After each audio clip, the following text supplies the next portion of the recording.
up ahead once more. As today we're starting off with Rest Farmers up against One Move, and after that we will have three more best of threes for you guys. So yeah, we will be here for a while as the action is only getting started. And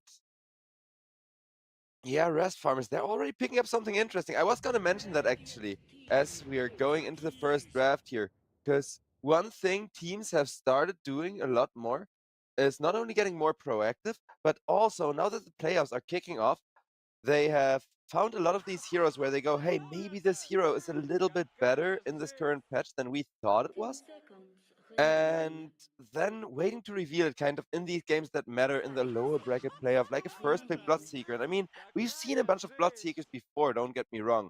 But they feel instantly certain they can pick it up as a first pick the second they see the Pangolier come out. And I think that's excellent. That is some very forward thinking that we don't really have every day. As far as the drafting is concerned, One Move, though, they are sticking with the meta, but they are picking up some terrifying meta heroes here, as it's gonna be not just the Pangolier for openers, who instantly gets counted, but also immediately after a Shadow Demon to save him. And, well, some techies for a ton of extra burst damage, as well as those really good blast offs, right?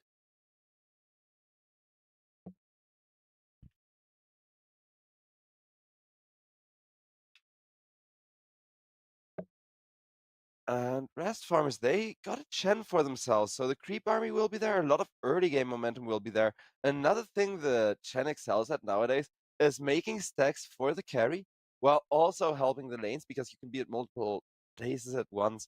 And yeah, at this point in time, all of these micro heroes, they're really being played by abusing how large the map is, how there is two corners that you can farm, or even better yet, set up farm for your team. And, well, speaking of setting up farm for the team, that's gonna be a Tiny who, with the toss, has a huge amount of synergy with the Bloodseeker.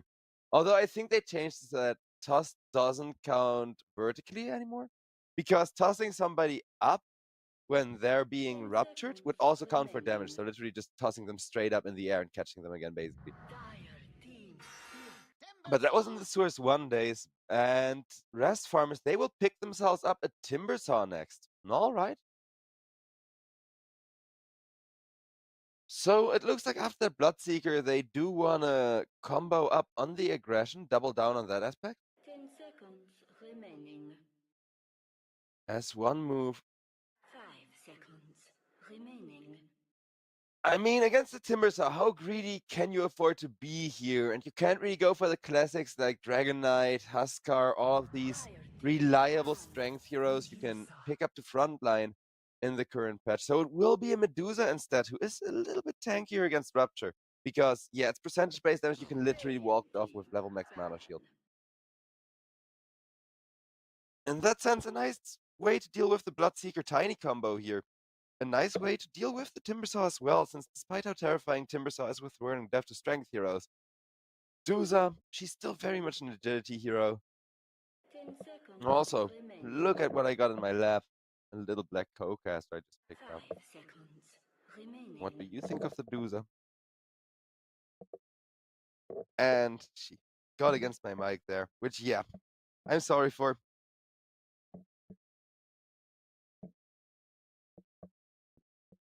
But while my cat is coming to have a look at the draft, well, the anti-mage is gonna get banned out, and so will the Dazzle immediately after. Oh, Dazzle last pick would have actually been insanely good here for One Move, because it gives them another save with the Shadow Demon, and you only need one of the two to be in proximity that way, right? 10 Between the Shadow seconds Demon and the Dazzle, you remaining. can cover a huge area where you can save 5 anyone seconds with just a click of a remaining. button. Dire team ban. Puck gets taken away. Dire team pick. I would have liked the Dazzle or something very proactive on the mid lane more. There's still maybe some other proactive heroes. I mean, there's always Spirit heroes who are regaining a little bit of popularity towards what is hopefully the tail end of this patch. 10 seconds remaining. 5 seconds remaining. As One Move, they got some reserve time left to go. But yeah, like I said, I think they need burst damage. I think they need initiation. They need something very proactive, like a spirit hero. I mean, in the initiation sense, Puck wouldn't have been bad either, but I don't think Puck has the necessary burst to really deal with Bloodseeker before he abuses his movement speed to escape, or to deal with a Tiny before he tosses you back away, right? Now, a Storm Spirit, on the other hand, it would be really nice in that aspect, but there is still a last pick, because Storm Spirit is also completely Bloodseeker immune, right? Except for the silence, you're entirely fine, but it looks like one move. Okay, that is proactive, and it's an initiator. So I definitely approve. Well, it's a strength hero that kind of suffers against the Timbersaw. Slardar, he's excellent against both the Tiny and the Bloodseeker, while making short work of the Chen and his army. 10 seconds remaining. So while Rest Farmers 5 started off seconds this draft with a remaining. very nice counter pick, I think they need to end it with a counter pick too. Although Slardar, he is kind of susceptible to getting Bloodseeker ulted. If you're ruptured up, you can't really move around the map efficiently anymore, because he does rely on that sprint for movement speed. But Rest Farmers, oh, I love it. I love it. That's not only dispositioning, but it gives you those really strong Medusa illusions. Not just one of them, but two nowadays. With the Bloodseeker, you know, being there to lock her down for you. So you can pick up an Aghanim Scepter and then blink at the Dusa Puncher once. Since even though Shad, I did say the Dusa can walk off for the most part his ultimate, which very much still holds true, she cannot walk off a Skull Basher quite as easily. And once you can get on top of the Dusa, keep her locked down with a Skull Basher or an Eye of Skadi in a corner, that's when Xibit can catch up with the big damage coming in. Blink Dagger, Aghanim Scepter, normal punch to the face, and then having a Dusa who gives you her own big damage in addition to already hurting her for so freaking much. I really like this draft from the side of Rest Farmers. I think especially this, and we've seen it a few times before, Pangolier is going to have troubles here. Though, one way or the other, like, regardless of where you lane him, he's going to be screwed. So Triple S will be taking the Slardar here, as a Xantic on the Timbersaw mid. It's just going to make Pango's life so freaking difficult for XNE. Since Pango, he's a universal hero, and Timbersaw counters all universal heroes in the game by making them lose all their stats with just a press of the Q. And then if you leave the lane, well, it's not going to get any better, because there's a potential Bloodseeker on the hunt always, with the ultimate ready to kill off the Pangolier whenever he's rolling Thundering. And the one person who has kind of an annoying lane, who has a very annoying lane actually, is the Darkseer. Since he's up against the Dusa, and Dusa got the Mana Snake to wave clear, as well as harass the Darkseer away and just keep him at bay with the constant snake spam. But also, you, like I said, have wave clear, you kill off the creeps. So Darkseer doesn't really have the option to Iron Shell a lot of great targets and make a lot of headway in the lane against Dusa. Whereas Medusa should have very chill time farming as long as she doesn't die early on. And that's exactly what we're going to see here. Will there be any early aggression against the Medusa, or the other way around? Because, yeah, over on the mid lane, I could see very much an early support rotation. I think that has fallen out of favor a little too much. Because, yeah, the lane is bigger right now, and usually you only walk up to the rune to try and help your mid laner. But that little bit of extra commitment near the tower can help you, like, maybe even 10 seconds before the rune spawn, you're, under the, like, behind the enemy tier 1. Since with how much kills are worth, the early dives can still very much pay off. And speaking of early dives, well, both teams do decide to start off with a 0-minute smoke, though the 1-of-1 move is towards the bottom lane, where they want to go for an aggressive ward down on bottom lane, potentially enabling a first blood or something of the sort here. Whereas Rest Farmers, they placed 2 really good wards on mid lane, got a little bit of a vision advantage going there, and then they're just all sitting around, kind of waiting till the runes are about to spawn to carefully try and secure 2 of those.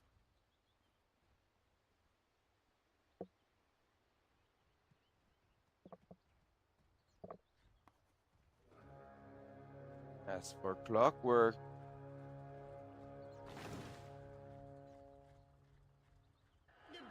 I say Timbersaw, I mean. Timbersaw, being a universal hero himself, it's so funny that he is the universal counter, but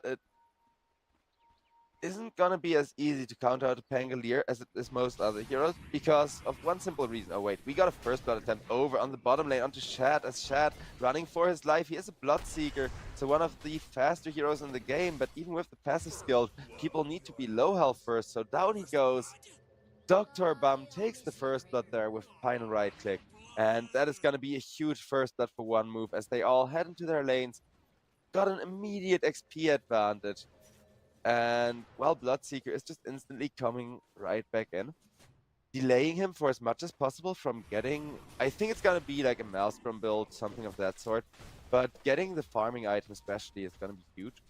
Because Duza, she's got her farming speed built in, and nowadays she's got an insane amount of farm per second. We've seen Duza yesterday, played by Navi Jr., if I recall correctly, and it outfarmed a Sven easily.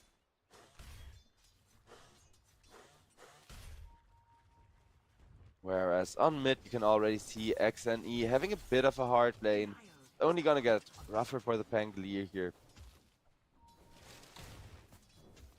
Whereas Timbersaw's free farming, and over on top, Duza, as you can see, not having the worst time against the Darkseer, though Pablo is being a pain in the ass on the Tiny, so while the Darkseer is not having fun yet, Rain Prince is taking trees to the face and being harassed that way.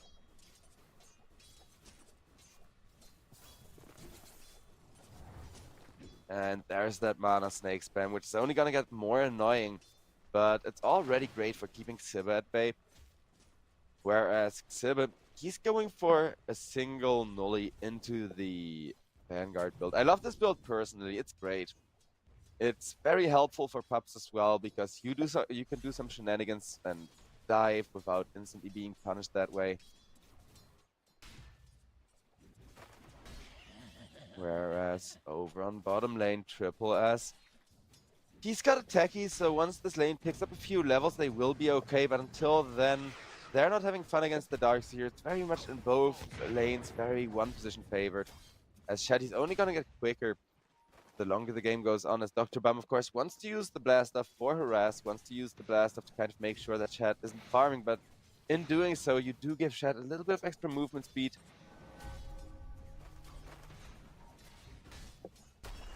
And Chad is asking who won the draft. I'll be honest with you guys. I wouldn't say there's a real big winner. I'd say rest farmers are ever so slightly favored, but One Move's Medusa is not all that much contested.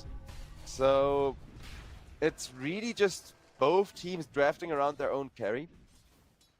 And while the Darkseer does give them a little bit of an edge against the Medusa here, Nasfir, he still has a very good lane matchup against him to kind of make up for that. As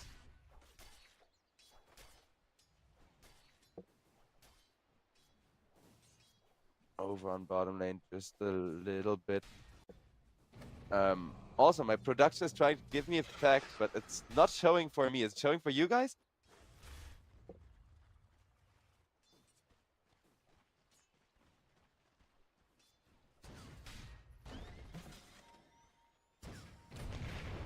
But Darkseer seems to be in a little bit of trouble. He is getting people low health around him to try and get away, and a Blood Grenade to make Shad even faster as he lives with just one or two more right clicks remaining.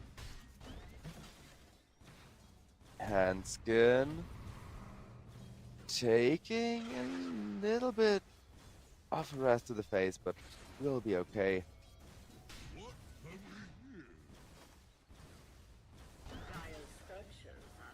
This bottom lane is getting risky as Bloodseeker just needs a couple of last hits to be extremely okay in the health department again.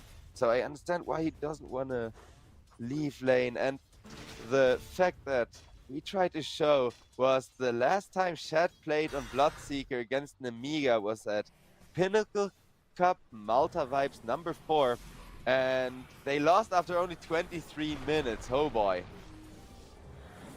Oh boy, let's hope this isn't gonna be this one-sided of a game. Because I do think the Bloodseeker pick looks a lot better here as well. But Nasfir, he is enjoying how much headway he's making in the lane, just casually diving the tier 1 on a Dusa like nothing. Whereas over on bottom lane, Techie's starting to get low. He did get a Curious Knife though, and Dr. Bum, despite the Bloodseeker giving the vision, he will just teleport out and with that take away all of that movement speed from Shad again.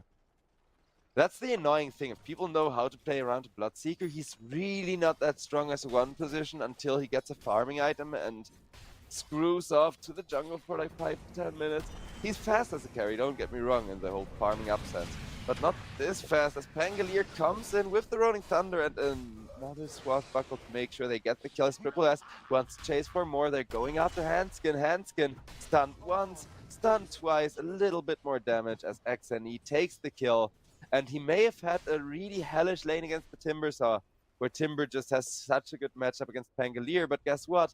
XNE, he kind of made up for all that farm that he's behind against that Xantic, as that Xantic gets jumped by Techies, but immediately turns around as he secured the Arcane Rune and wants to kill Dr. Bum for that. Barely doesn't have the range to make that tree, or Dr. Bum would have died. But with that, he's still gonna be absolutely terrifying to XNE, because yeah, Timber with an Arcane Rune is nothing to mess with. As if Whirling Death wasn't already spammable enough. This makes it even more in your face and spammable. XNE doing his best to sustain himself. He's still second in net worth after that amazing gank from him. So as long as he doesn't die when the next Rolling Thunder is off cooldown, he will be fine. But as you can see, dying is quite an easy thing to happen to you. Timbersaw makes just a good jump without an answer being there. XNE though, being on guard, as the win rate is exactly 50-50 with one move, taking a bit of a gold and XP advantage with those kills. But yeah, as you can see, mid has just become hellish for the Pangolier, who will just run to grab himself bounty to bottle up again. Whereas for Shad, it's the opposite. Bot lane really sucked, it still kind of sucks.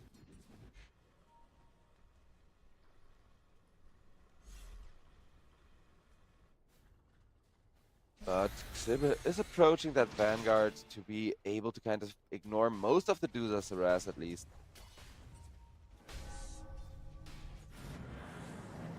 As over on mid lane, Pangolier with the Rolling Thunder and the Techies coming in, as well as the Shadow Demon to both, will have enough damage to get themselves the big Atlantic kill, making it a 4-0 one move. Immediately opening up against Rest Farmers with some insane aggression, and it's working out really well for them. As Nasfear got walled, but he will be okay. That was really just a harass and getaway wall with how much mana restore he still has going on. As Xiba would love to steal his stacks, but Duza says no. As Tiny comes in, nice avalanche, but it doesn't look like they really have the damage. Duza will be back under the tower. Nasfear, one more mango left to go, but Pablo, he does want a hard commit for this, as out comes the vacuum. Down is Pablo, and with that, Xiba has to run, will instantly be bashed up as one more hit from Triple S.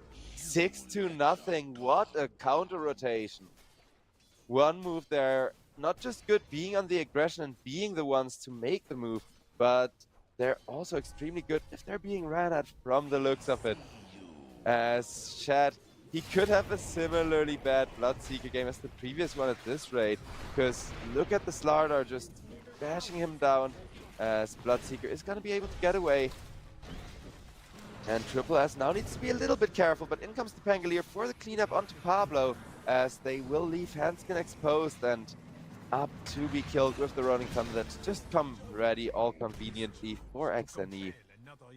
XNE killing spree despite being hard countered in lane, and this high value Timbersaw pick, they picked two heroes to deal with the XNE Pangolier, and while admittedly one of them isn't really online yet, the matchup against the Timbersaw is horrible, and still he's just having the freest game of his life, sitting at 4,800 net worth, simply because he's playing such a sick Pango here. He realizes, hey, I'm losing my lane, I got the level 6, I'll immediately go for a double kill, and it worked out, got rewarded really well.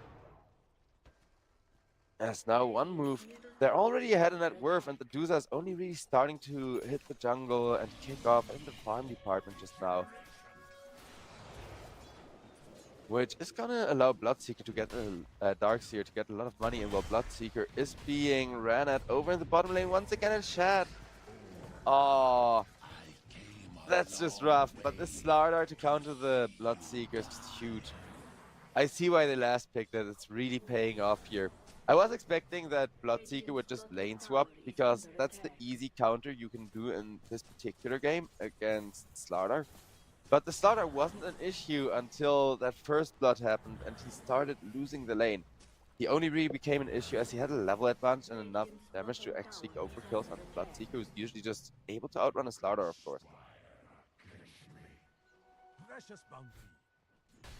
Xebe, he's fine against Shadow Poisons, he's fine against creeps hitting him, and Medusa arrows don't matter to him either. The only thing he's not really too happy about is those mana snakes, but he got an infused raindrop for that. Radiant's bottom tower is under attack. As Darkseer still enjoying the space he's getting with the Iron Shell, allowing him to farm extremely quickly. Whereas Tiny and Timbersaw want to rotate on the Slardar. Slardar gets half of his strength instantly, spun away and trying to run out. He gets silenced, gets his teleport interrupted, and even Bloodseeker ultimate to boast that Xantic will secure the kill for himself. Make sure that Timbersaw is not only keeping up with, but also trying to, you know, ever so slowly out-farm the Pangolier as... Yeah, Pangolier's still an issue. But at least Timber's starting to get on the line. Darkseer is slowly recovering. Shad is still very far behind. He needs that Maelstrom and so much space to make a comeback here. Don't get me wrong. Bloodseeker's a huge hero who can pop off really early. But his Maelstrom is already being delayed so much. If he gets the space later, then maybe it's an overcommitment with yet another gank happening onto him. But for the time being, it's just gonna make it for a bigger and bigger lead for one move, as there's no Maelstrom or any, you know, stacks for the Bloodseeker. Whereas Dusa, well, she's already eaten all of her stacks. Timbersaw is sitting on top of net worth as he's doing his best, stealing as much gold as he can. Tower is under attack. Radiant structures are fortified. Whereas Darkseer, he's going for the Shiva's guard build after the Vanguard, which is fair enough. I don't mind whichever build he goes for, as long as Blink Dagger and Aghanim Scepter will be a priority at some point. Because Xebe, he's the one person who always got time, right? No matter how rough a game is looking, he can always just flash farm up with the Iron Shell. Dire's top tower is under attack. Especially with an Xantic frontline for him, so the top tier 1 tower is gonna fall finally with the Chen army pushing it in, unless with fortification maybe a defense wants to be mounted from the side of one move who bring in their Medusa, but don't really catch up to anyone there. Well, some Chen creeps at least for the Pangolier, who's very happy with any extra farm he can secure.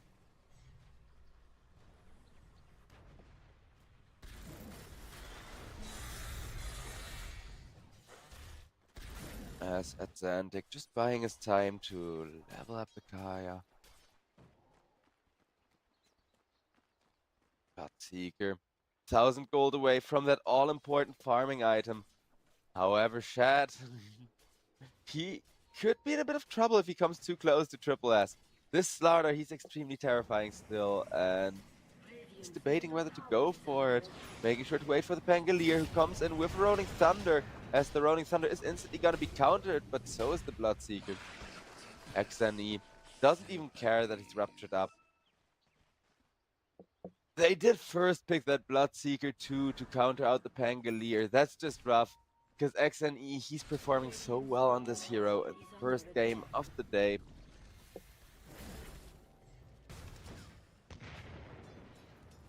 Heck, he's able to suicide himself out. It's so funny that used to be such a high damage suicide, and nowadays it's actually usable as an escape ability. Still doesn't seem right to me, but the blast stuff, of course, is bread and butter to harass with through the laning stage. Whereas Nessphere, quite farmed, already got a Manta, and I love going for the Manta before the Dragonlance, because while Dragonlance may make your life a little bit easier against the Darkseer here, the Manta allows Dusa to split push out lanes so early. 15 minutes into the game, she can just always keep one lane extra pressured for pretty much just the cost of a little bit of mana. Which then again, mana is your life, but yeah, great farming item.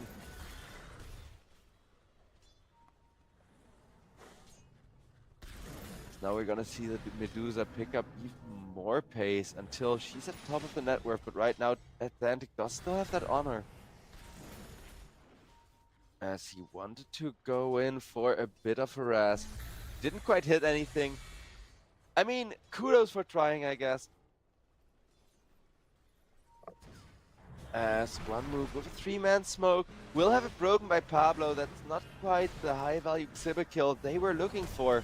But, you know, better tiny than nothing, I guess. As Duza will probably be happy about some reinforcements to push the tower with. Radiant's top tower is under attack.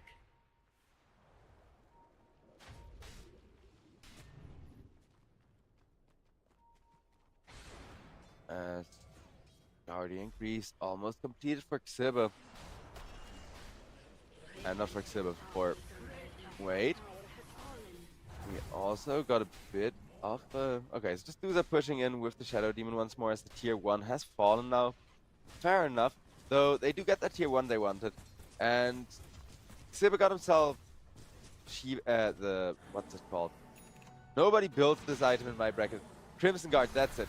Crimson Guard online with almost the Guardian Greaves, so 2 life-saving teamfight items, which are especially great for this Chen, but Chen, meanwhile, is helping his team set up a kill onto Dr. Bum.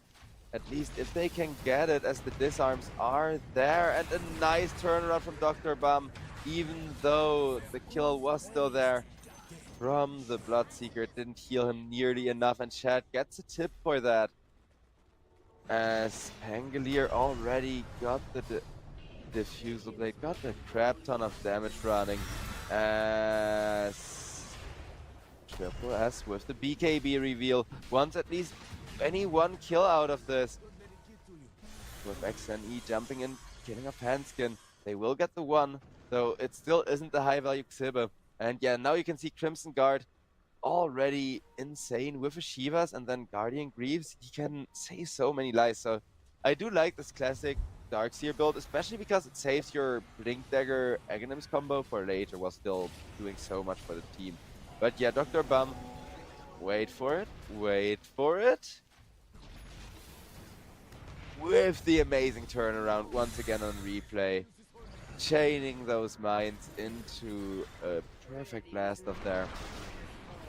There's Pablo trying to set up for a kill with the Darkseer. Darkseer tanking through all of that like it's nothing, whereas Pango needs to be very careful. XNE a little lower, and down he goes. Yeah, even with the max level spells, not really low enough cooldown to live there.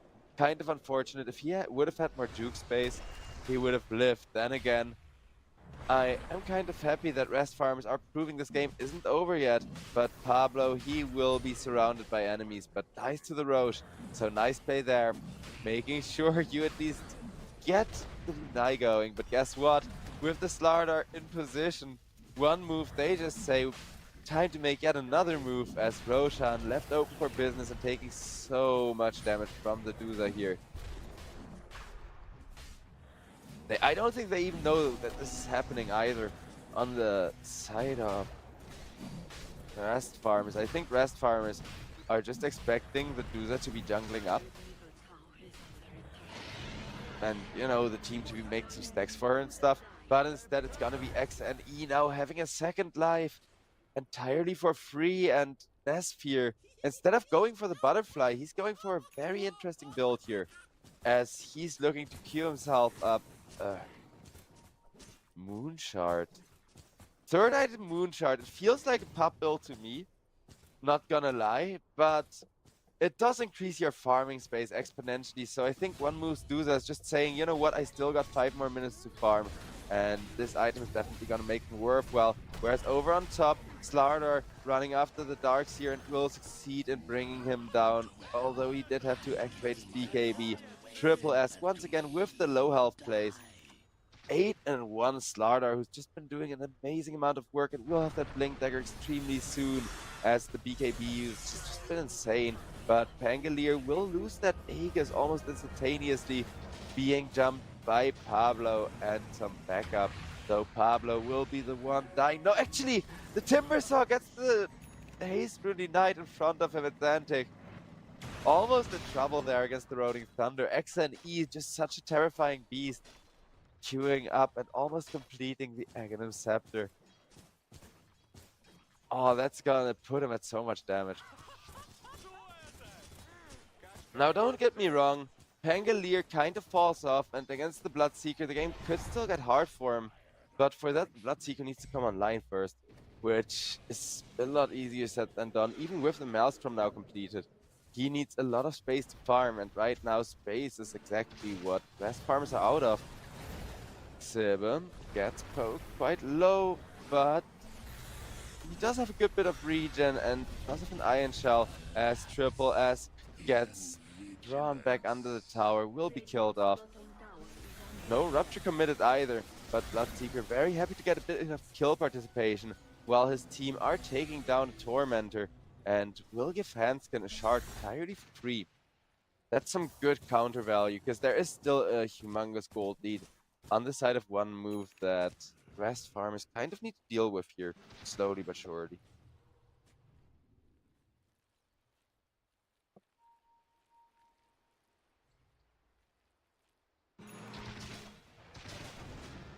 Medusa queuing up for an Eye of Skadi now, so maybe that's why the Moon Shard. Although she gets entirely counted if Darkseer presses a good Crimson Guard onto anyone. Speaking of Darkseer, well, with Zantic, once again, Xiba goes to hunt down Dr. Bum on the top lane. I don't think that's the kill they wanted, as they were in fact looking for Nesphere, who's meanwhile just farming stacks in the enemy jungle, as the win rate closing in to 50-50. One move do need to go back to pushing that aggression, as in the pickoff game and in going for kills across the map, rest farmers do still have a little bit of an advantage. Dire's top tower is under attack.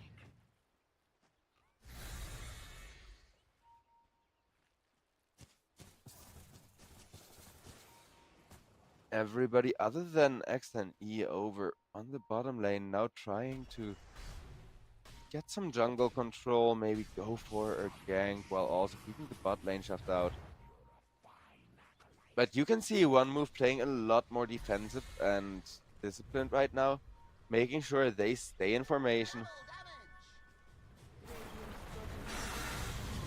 As Timbersaw gets a nice whirling death onto 2, Dr. Bum gets taken out as Medusa with the ultimate going up everybody to try and get herself out. But now that the debuff wears off, they want to initiate right up the high ground where Pangolier is ready to say nope, and Duza now dishing out so much damage with the Slardar ultimate.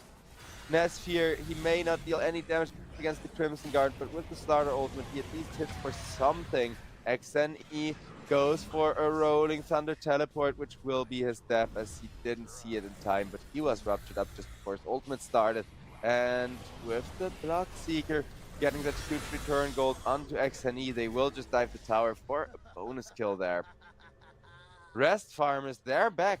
That was all of their big ultimates, so they can't do that for another 100 seconds from this point onward, but a really good turnaround there, as finally they got all of their big ultimates online, with the Darkseer having a level 2 wall, and, you know, Bloodseeker also having a BKB, so he even dares show his face in the front lines. Because, yeah, we've seen these insane aggressive BKB usages from the Slardar, and that's kind of why the Bloodseeker has had no game up until this point, pretty much. But now he's got a BKB of his own, and he can pretty much do the same thing in the last fight. He didn't even need him to get 2 kills for himself. And Shad, while his farming speed is still not quite where he wants it to be, he's just going for the teamfight talents and looking to get himself Mjolnir going as well, to just snowball even harder. Make up for that lack in farming speed compared to the Duza. And I wonder where he goes from there. Because, like I said earlier, Skullbasher or Skadi, these are 2 huge items. as you just need the ability to catch the Dusa or the Pangolier out of position when they're not trying to move. As Shad Tower is under attack. trying to help run down Triple S. As Triple S with the BK, we thought he was safe, but nope, says the Darks here, who goes for the follow-up vacuum, yeeting him back into sudden death as Atlantic comes in, big whirling death, big kill, and look at that turnaround.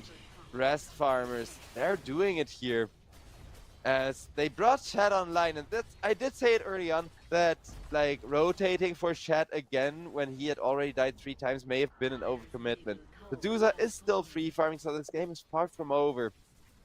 But Bloodseeker, he made a comeback by farming kills, not by farming creepses. And for the first time in this game, Rest Farmers are ahead by 1,000 gold. Let's see if they can keep it up, because a single bad team fight is all it takes for this advantage to Dire's bottom tower is go under fleeting again, especially considering how strong the Medusa is. Dire's bottom tower has fallen.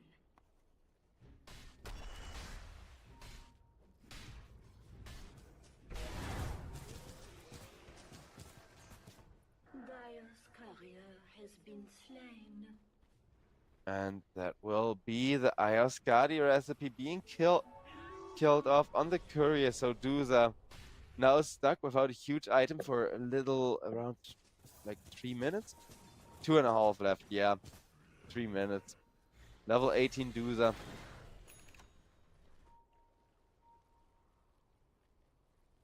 As the towers are continuing to fall for Rest Farmers. One move, they decide that counter aggression is currently their best move. Will continue pushing out the top lane, but they are losing their own bottom tower for that one. Dusa still in charge of the net worth, ahead of the Timbersaw right now too. But it's not that the Timbersaw is looking big, it's that Timbersaw has so much backup and so much damage coming out from Shad as well.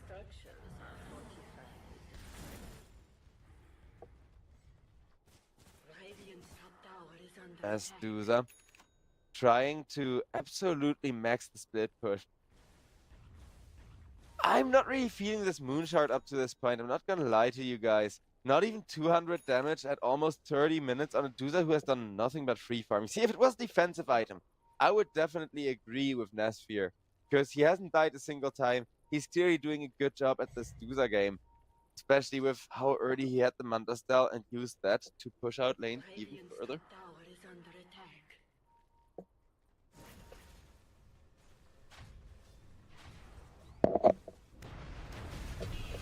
As Starks here goes for a nice counter initiation with the Timbersaw once again coming in, and Dr. Bum just getting nuked down.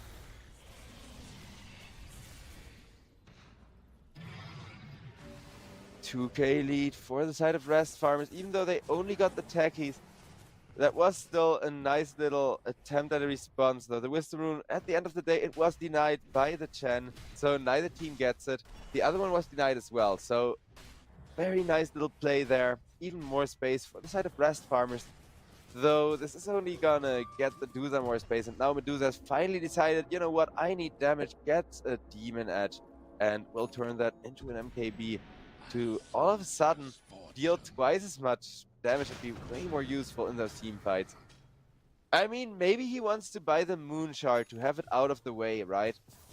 Because you want to eat one on the Medusa anyways, but now he can eat that before going for an Aghanim Scepter and eating that too. So we get to see Dr. Bum just get obliterated by Atlantic with an Avalanche Toss. And yeah, this is why I think Dusa needs to go for the Aghanim Scepter here. Make sure you get that Stone Snake to at least cause a bit of chaos, because there's always a Chen army you can bounce it off as well, right? There's always those Chen creeps trying to give vision or help out or provide an aura or all of those other things they do. And being able to bounce in a Stone Snake and then actually benefit off of that huge right-click damage that Dusa is starting to accumulate. Just about time too, because we are at 30 minutes into the game, and Dusa isn't a late game hero anymore. Nowadays it's very much mid to, you know, kind of late game, but if the game goes past 50 minutes, you're gonna have to pick up a Divine Rapid to still keep doing damage.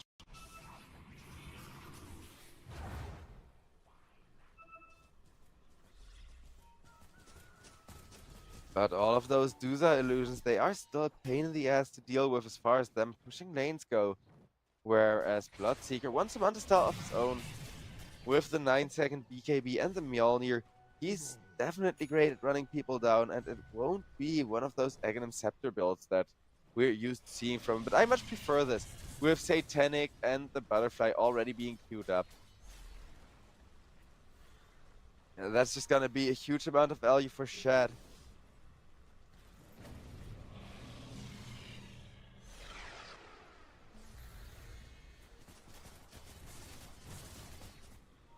As yeah, both the Darkseer and the Bloodseeker, man, try pronouncing those two in a row. But yeah, both of them are catching up in net worth to the Pangolier as XNE. He has had an amazing laning stage. He has had some amazing team fights for himself. Was just stomping all over the map. But the moment Bloodseeker got all of that return gold, Shad just managed to swing around so much of the tempo here. As now for 3.5 minutes he has that second life and can just be absolutely obnoxious with that.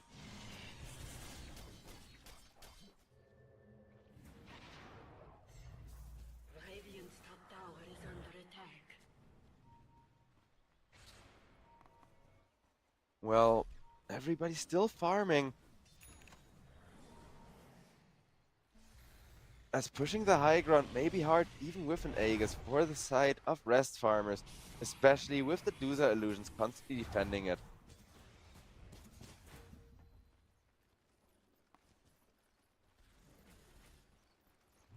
And now some drawing on the map from one move, who seem to be grouping up for a smoke. Rest farmers smoke themselves, and the smoke is gonna break as Tiny instantly puts down a ward.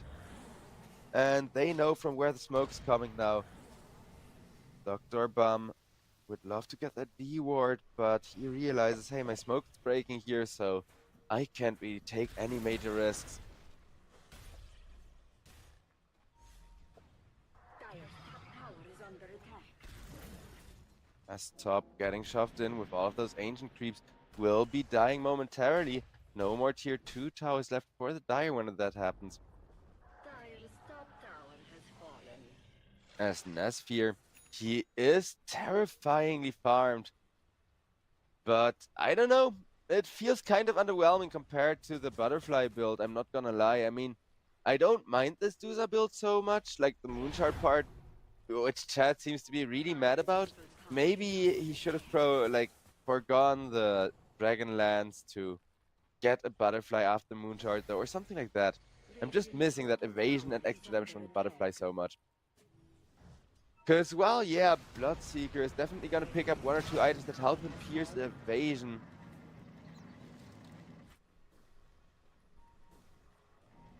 With the Mjolnir, there's that Skull Basher that I was already kind of expecting to help deal with the Dusa.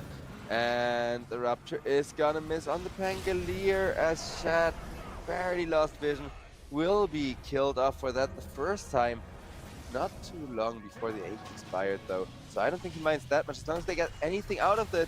Instead of a dead Bloodseeker, as Bloodseeker getting bashed up by the Slardar, but Shad still very much okay now, using his superior movement speed as a huge vacuum wall comes in. Well, wall to vacuum actually, as it was a 2-man wall with a very clean follow-up vacuum to make sure that one move are just hitting themselves. And there is that Aghanim Scepter from the Darkseer being revealed onto the Dusa as Nasfir pretty much kills himself with that illusion. And that's rough because Dusa, she was on top of net worth. She was having a perfect game with, you know, just absolute free farm and so much space across the map and that super good Mantistar timing that Dusa then tried to snowball as well. But it all just resulted in Dusa killing herself super fast to the Darkseer there. See, that's another argument for going for a Butterfly. So you don't kill yourself to your own illusion. Maybe that was why the Butterfly was skipped here actually, but then Moonshard is another item that makes illusions really strong. Like, if you want to keep your own illusions weak on, you know, a Dusa, to man-fight yourself? That's a hard one, actually. I'm trying to think, like, what items could do the gun for what build. I mean, maybe the Kanda build, maybe the Kanda and what do you build again? I think it's like Kanda Desolator or something like that. Kanda Desolator into Skadi. But nah, that's not it. I don't know.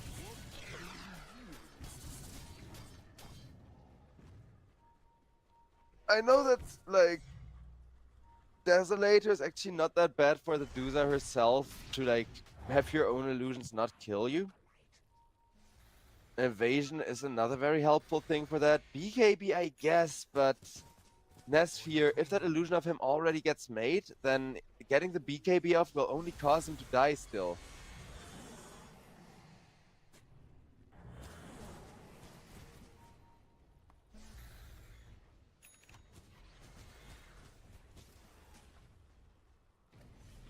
As well, over on mid, Timbersaw trying to catch anybody off guard, but it won't happen as Pangolier still doing an excellent job of dodging in and out of the fight, just having a great time. As Shad gets jumped, will be stun locked up, but a nice save once, nice save twice. BKB comes out.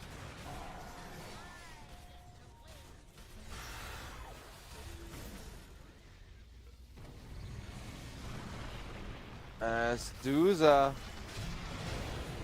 stunned up herself, caught in a bit of an AoE. Triple S slowed up though with the Bloodseeker running after him. Dr. Bum jumping in once again, and Xibba, boom.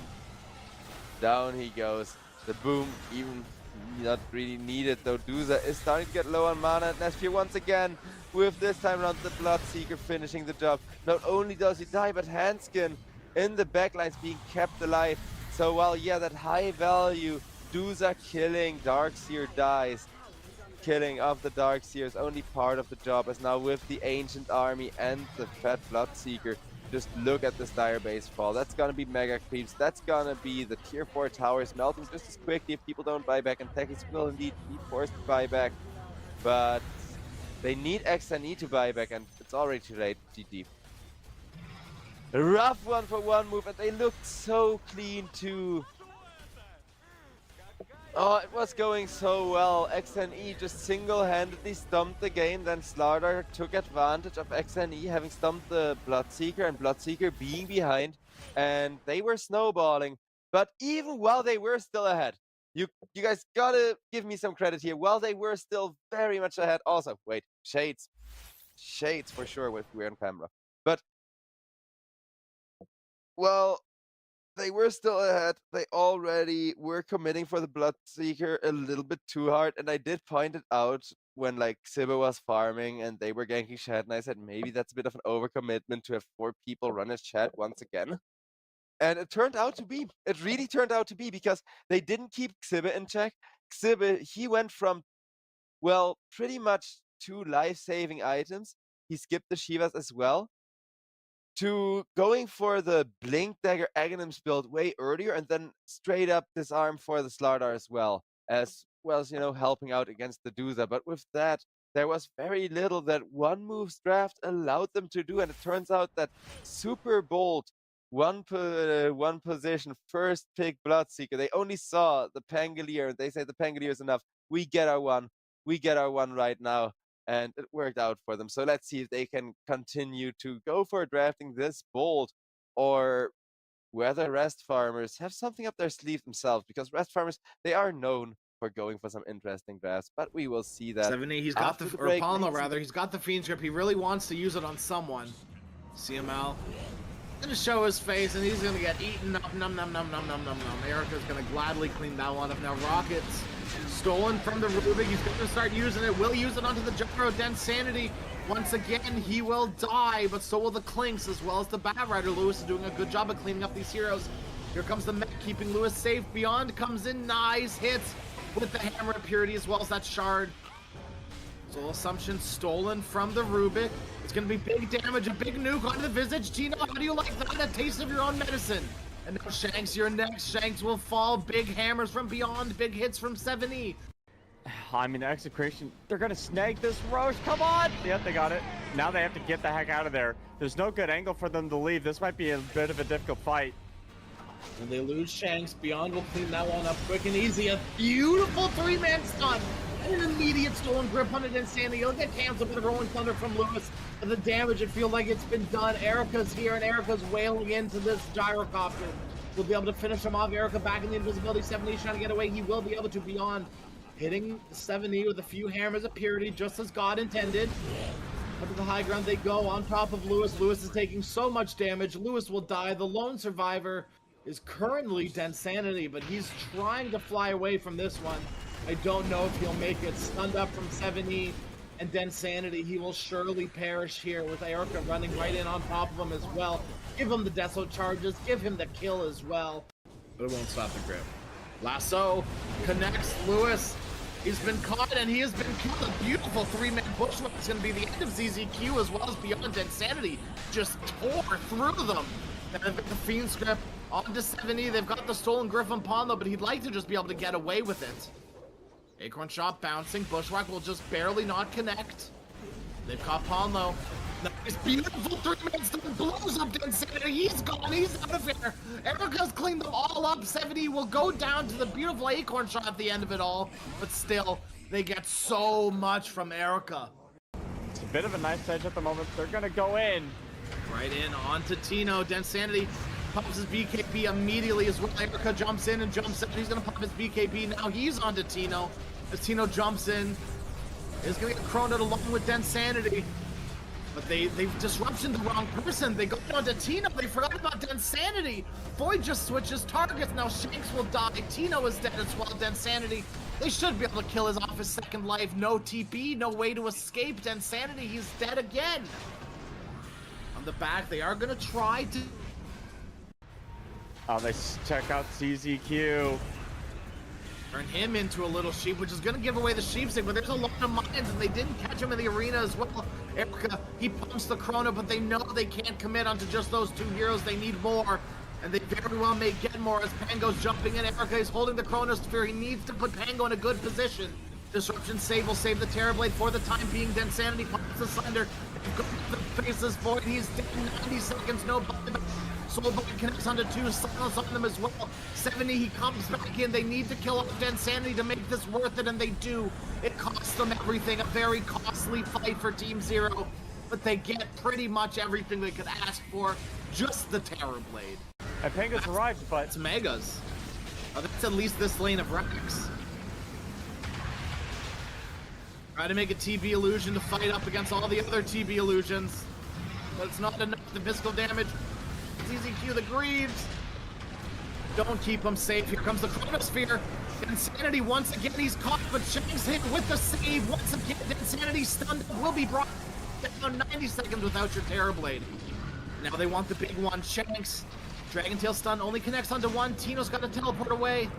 Does have Chrono as well as the Refresher. They're going right into the arena. They've got the Void, but the Hex immediately the Soulbind. They've got the Void's Aegis the first time. They still need to give him a second time. The stuns are pretty big. Void. He's ready for the corner with the Sheepstick again. He's got to pop the BKB. He's got to get the Chronosphere connects. They've got Lewis as well. Just barely know he's been bumped out of it. Shanks the Shadow Demon once again saving Densanity from the clutches of this Chronosphere. Sheepstick onto the Terrorblade. They've stunned him up again. They're going to reinitiate in. Densanity, he's refreshed, so he has another Sunder available, but these are just illusions. And everyone's poking, frothing from a distance. Densanity is stunned. Densanity, he gets the Sunder. Surviving, just barely. Densanity beyond. He's got to blink away, get the hell out of there as fast as he can. Swashbuckle away. 7E's going to eat the cheese. He's fine too and ready for a reinitiation. They don't have Refresher Orb. He's used it. 2 Chronos were used there. The rest of teams are Execration. They're in Roshan. Aegis, Cheese, Aghanim Scepter for someone as well. It's gonna go into the hands of the Shadow Demon. ZZQ sheeps up the Marcy. You've been caught with your pants down trying to teleport away. It was actually Ponlo with the Sheepstick and Densanity. He's been caught alone in 1 Chronosphere. They have another one shortly. It's gonna He's be another dead. 20 seconds, but then Sanity's got to do it all by himself. And all by himself is not what you want to be as a Terrorblade. 120. AP's fast, but El Misha was faster. Oh, we see the blink from Stoikov. A vacuum onto two, and BKB used immediately. Hemigod from Stinger, but the Glaive's bouncing with this illusion. He's gonna punish him. A nice pulverize onto the Gyrocopter, limiting the damage output, and now Samson trying to do his best. Sniper dies with the Aegis, revives, and the Eclipse is cut short. The Sunlight reveals the weaknesses of Leviathan as 4 fall. Likely gonna be 5 here. Stoikov with a nice phase shift. Can he get out here? Has the Aghanim Scepter, but no damage coming out of that. A Blink Dagger, and it's a triple kill for Lumpy as they stampede. And now we see a rotation. TP from Lumpy, charging on to KP.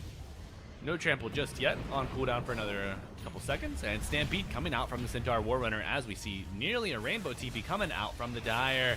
KP will fall. They get a return kill or a preemptive kill on the Primal though.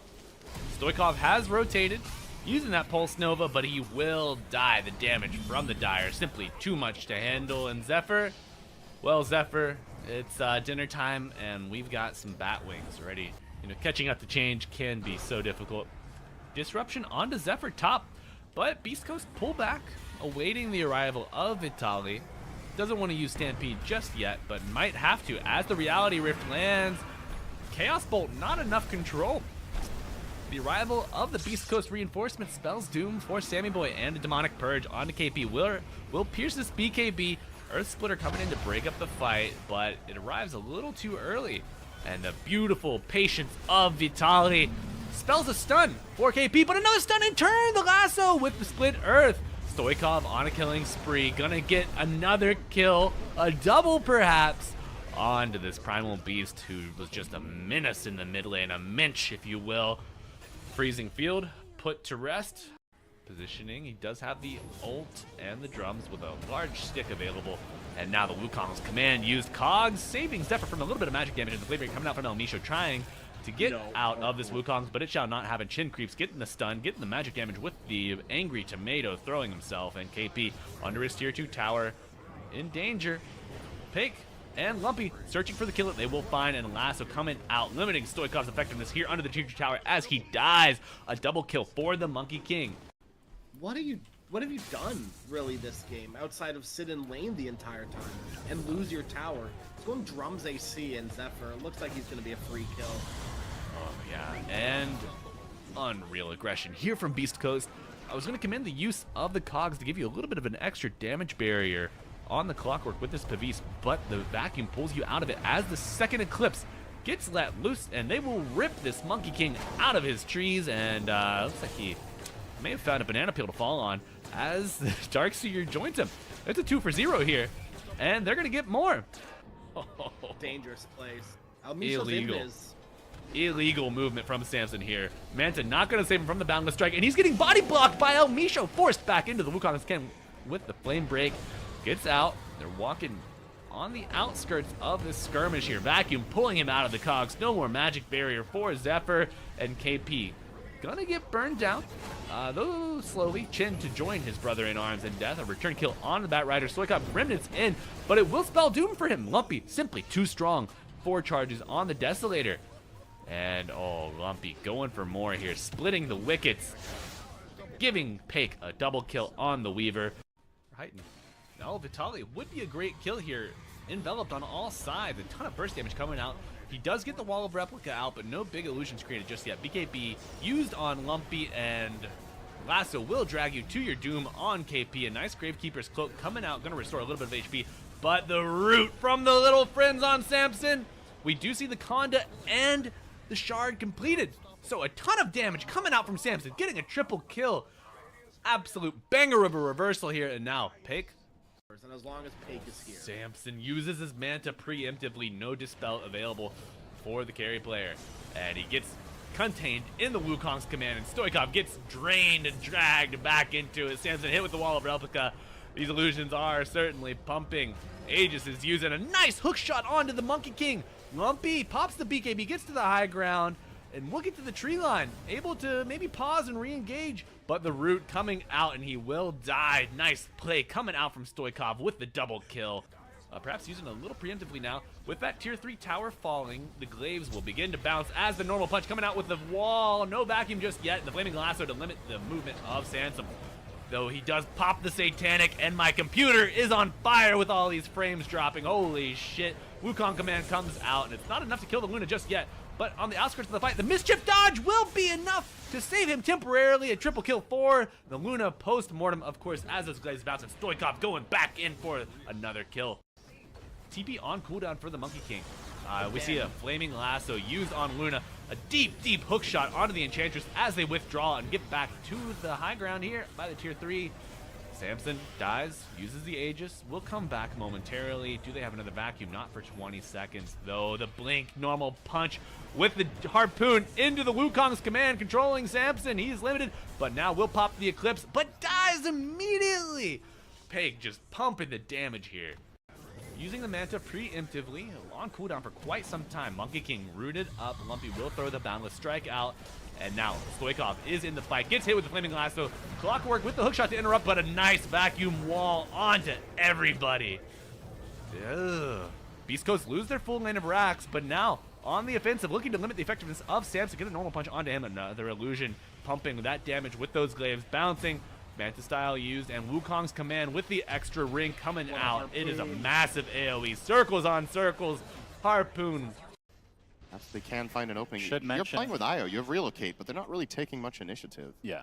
There's a lot of traps, and BZM has his shards, so this is a silence on top. Very dangerous for IG. They're going to zip on step, but the Gleipnir from Tomato from afar. Storm is just dead right off the bat. The focus fire coming in. X-Nova will drop. That's already 2 dead for IG, and JT has to try and roll away on top of a trap. He gets silent, and he's just going to die as well. Double kill for Ari. And OG taking firm control of this. Barely able to get out in time. Once this tower goes down again, Luna is a hero you have to really worry about. Ari's the one taking the brunt of the damage right now. Nothing to say with that. Deso deletes him from the map. Tier 3 tower is out. And now Whisper can focus on that melee racks along with Tomato and those Moonglaves. Aegis still intact. They lift up the TA just to buy some time. Second fortification for IG. And now these Brewlings getting quite low, so OG likely having to reset now. Whisper's gonna get Dragon Tail down and bursted. 2 dead now for OG, as Seth looks to be the third. Really good one. And G2 IG Like, showing some Grimstroke with signs Razor of is life. Insane, especially because you get to flex both of these heroes around, right? You can put Grimstroke in the 1 instead.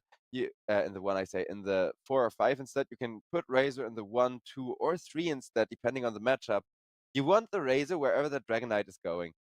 So maybe this time around, one move, actually get the 1-up over Rest Farmers by doing the same thing draft-wise to them that Rest Farmers did to them in game number 1, where it was like, oh hey, we instantly counterpick your first pick just to make sure we limit your options entirely. And yeah, well, that's a counterpick to the Dragon Knight.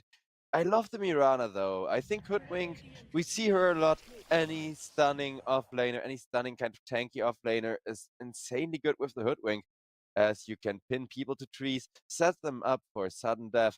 But the Mirana, you know, that's really the cherry on top here. Mirana ultimates are huge. It's a great way of kind of forcing the Razor to break the static link as well.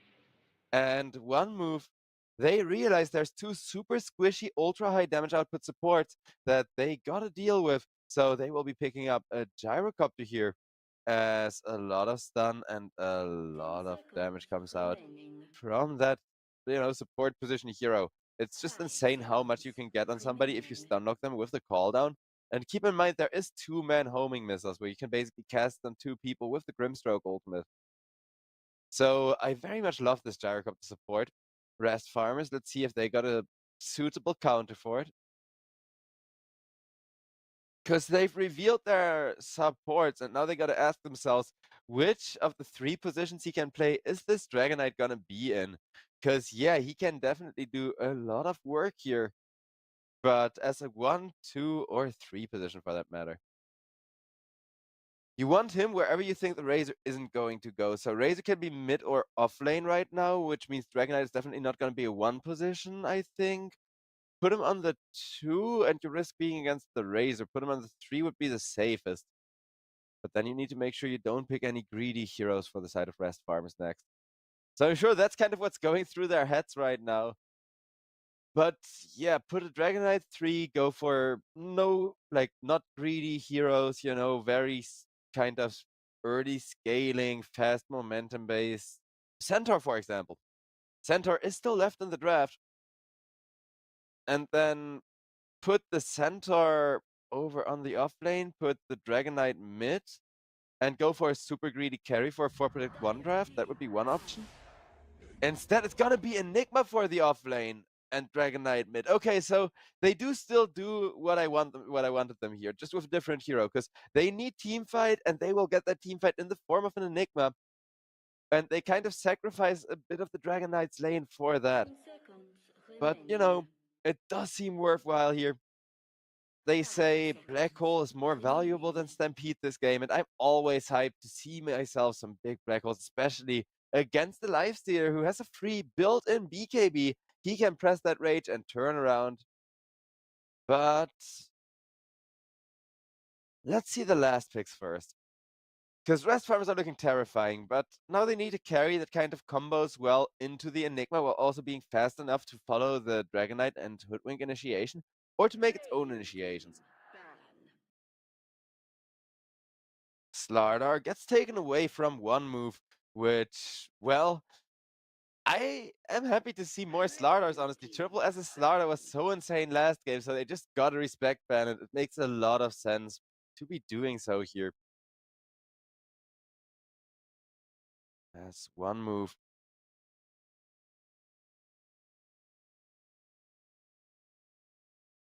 Ten seconds remaining.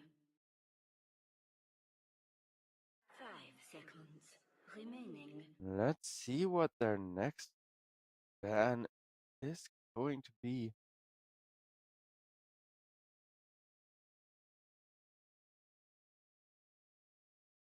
Dire team ban. Ooh, that would have been perfect. I don't like the Naga here so much. Unless you go for the Swift Blink Naga, then it could work. But I think you need a anti-mage or something that blinks in that can follow this fast initiation from Rest Farmers. 10 seconds Hyper's remaining. perfect, but he doesn't even need to blink in. He sits back and goes for an assassinate, which is still perfect getting up people if they get Dragon Knight into Mirana stunned. The other way around, Sniper could build an Aghanim Scepter to set up Mirana arrows himself. Rest Farmers, what are they suspecting this Razor is gonna do is the next question, because I think they suspect it's gonna be a last pick offlaner, but it could be a last pick mid laner as well. Okay, they're gonna get rid of another high value offlaner, so it's almost 100% sure that this Dragon Knight is gonna be going into the offlane, into the mid lane, I mean, and they don't want it countered with Enigma offlane and a safe lane Weaver coming out. We don't see that every day. I love it. The playoffs have brought us so much more interesting drafts so far. And yesterday we had some very long games. We had a 4-hour series and then a game, game 1 between Navi Jr.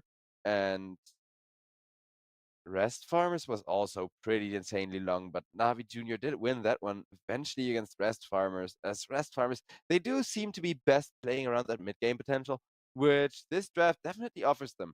It has a lot of push, it has a lot of tower damage between the Dragon Knight and a Weaver, whereas one move, well, straight lanes once you get a few levels, but it's mostly about the ultimate combos and getting to those crucial timings, like level 6s. That's gonna be important for one move. And the Lifestealer just doesn't really do anything in the lane until he gets to level 4 or 5 and can actually run people down with his boots completed and stuff, right? So they are gonna have to be careful until at least the level 6 on the mid laner comes out. That alone would be huge for them here. As yeah, mid lane Razor up against Atlantic Dragon Knight, who isn't gonna have fun. I already kind of suspected this. I already kind of suspected it when the Xiba Enigma made it obvious that Dragon Knight was gonna be mid laner, because you don't go Dragon Knight 1 against the Razor draft plus a Gyrocopter, right? And, well, the mid lane will be a little one-move favored. The safe lane for Rest Farmers, of course, an absolutely domineering lane with the Weaver, and Weaver just being an absolute beast when it comes to those early levels, when it comes to going for kills just before or just after level 6. He can pick up insane amounts of damage for himself. And once he does, he pretty much runs away with the game. The drawback of Weaver being such a powerhouse, as I describe it here, is 2 as a matter of fact in this game. And once again, we got some funny voice lines coming out as, yeah, everybody just memeing around with those green voice lines. As Dr. Bum has never lost while playing Grimstroke on the pro scene over the last year. Oh, that's actually insane. This is gonna be his first Grimstroke loss all year if he like doesn't win this one. And I mean, there is a huge deal of pressure put on him from his team, right? All of their synergies do revolve around this Dr. Bum Grimstroke with the Gyrocopter, with the double damage drain from the Razor, with the Centaur Warrunner as well. Getting that double edge damage ready to go.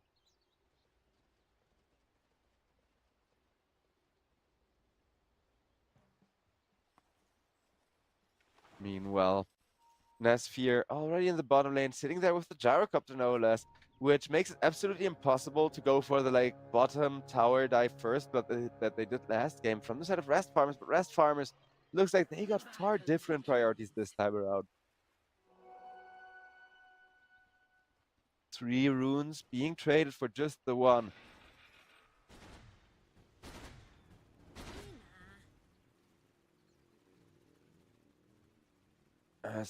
Yeah, so far, Rest Farmers, they're looking a little stronger than last game, I'm not gonna lie, as far as the draft goes. But on the other hand, Weaver is some off-meta pick, and she hasn't been picked that much for a reason, I believe.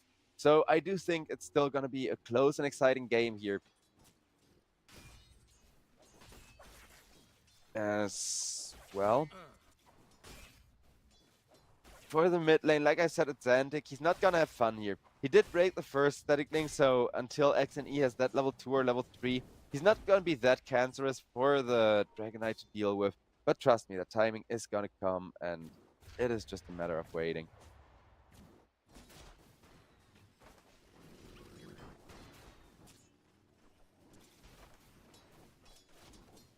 Rain Prince on the Gyrocopter, not the worst hero to make space against Enigma with the flag cannon, actually. That is gonna make Lifestealer's lane a lot more relaxed than it should be, because Enigma, ever since the Eidolons cost health, they deal so much damage, and he is such a strong hero when it comes to controlling the offlanes. But the Gyrocopter is zoning them out and is forcing Sibbe to play very slow and very careful here. Then again, last game it was the same, where Sibbe wasn't really doing much, was just farming up while his Bloodseeker was getting ganked time and time again, and then suddenly he came into the teamfights like, hey guys, I got 4 big items completed, who wants to fight me? And well, it turns out nobody really wants to fight his Darks here. So if he can do a similar performance on the Enigma here, with the like double black hole coming out very fast and very unexpected, that would be a huge way to make it worth, you know, giving the Lifestealer a lane where he can just farm pretty uncontested, and it's pretty relaxed as long as Rain Prince doesn't fall behind in levels yet.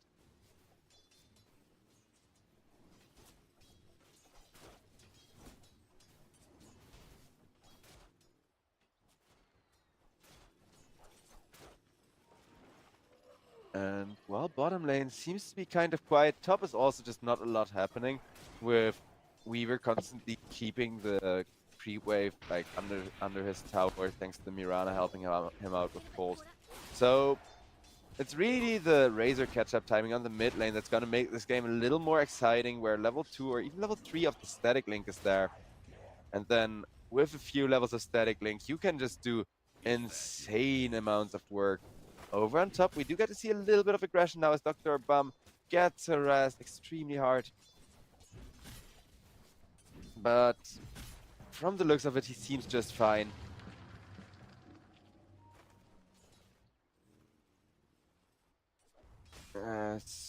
Over on mid lane, well, one more level and XNE will have a de facto lane advantage against Atlantic.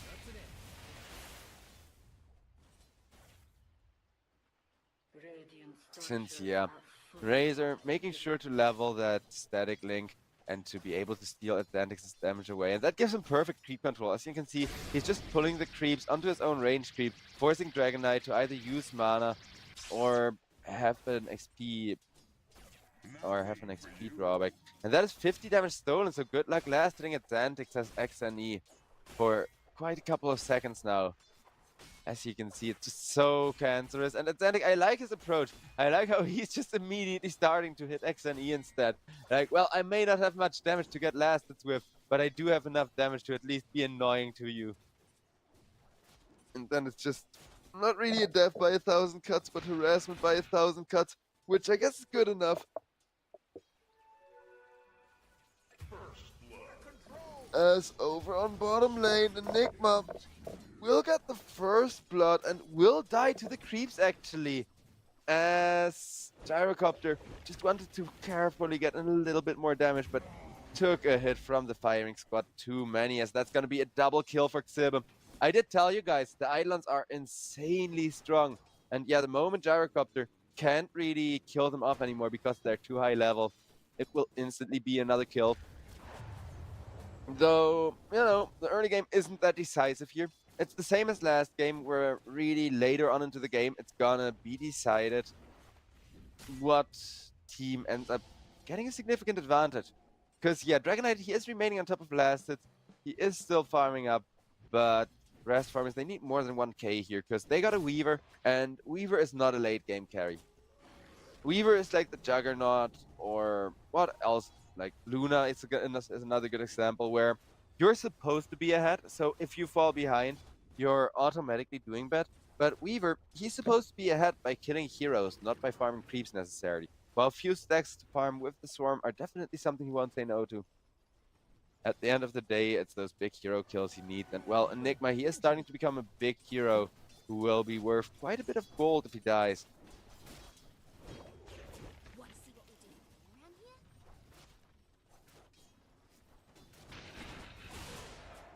As that will be Rain Prince in a lot of trouble with the firing squad. Eidolon firing squad forced to retreat, as out comes the flag cannon. Will kill off 2 Eidolons with a little help of Nesfear, getting 3, but they almost got the Gyrocopter again, and they will get the courier there from the Lifestealers over on top. A dive happens as well from this insanely aggressive draft from the side of Rest Farmers, who won't quite get a kill here. But even Atlantic is not having that bad of a time, because he did have vision advantage for the start of the mid lane, and now that the vision expires, a Hoodwink is coming over to make him some space, as well as Handskin sitting behind the other tree. So mid lane is just gonna be even easier for Atlantic, who with the haste rune wants to run down Razor with his supports being present, and thanks to a Mirana arrow, XNE goes dangerously low as he tried to turn around onto Pablo. Pablo is just gonna get himself away. Razor may have a free matchup against the Dragon Knight, but the Dragon Knight, he actually gets a lot of support. He gets the better rotations to his lane, and all of a sudden, all 3 lanes are right now looking in favor. Oh, as I say that, oh yeah, that's just a cast curse. 2 out of the 3 lanes are still looking in the favor of Rest Farmers. It's just kind of the unexpected matchup where the Dragon Knight, who's supposed to, you know, have a hard time in mid against the Razor, is suddenly having the freest time ever because of the support. And well, the moment the support is gone, Weaver gets killed for it. But one move, I'm honestly happy if they can get this to a 3rd game, because yesterday we had some amazingly long and close series, and I hope that today is going to be another day like that, where we're just going to get ourselves an insane amount of action going.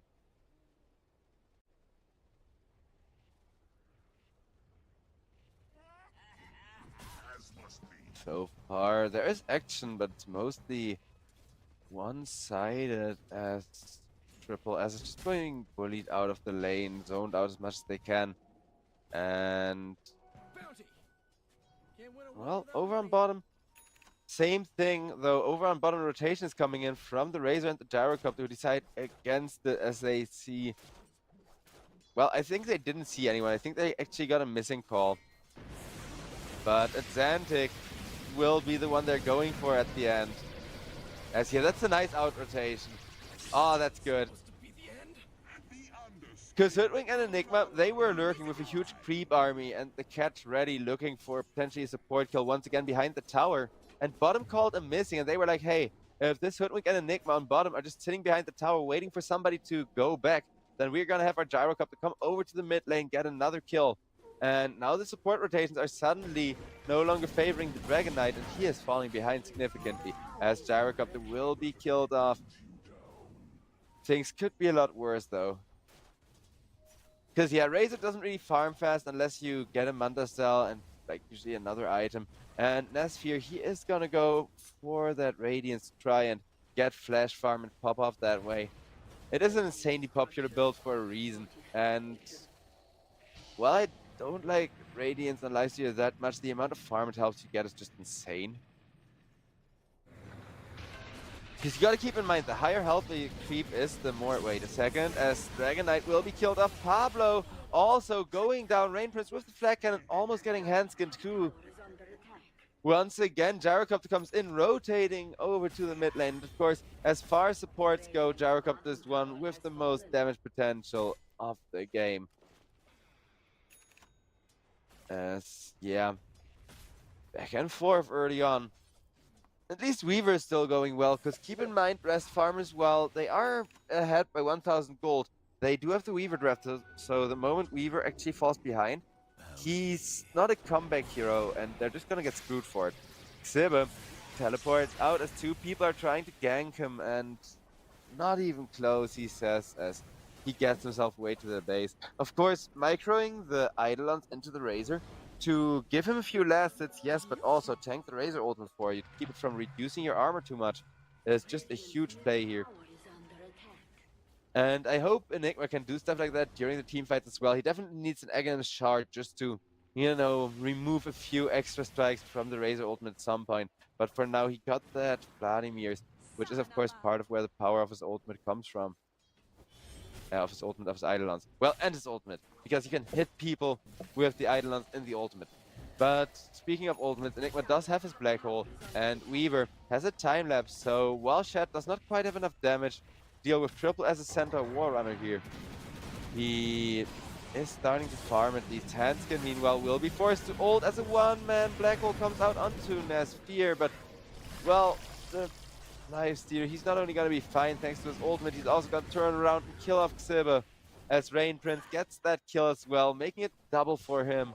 2 for nothing once again for one move, but rest farmers, they want something else, something bigger for that.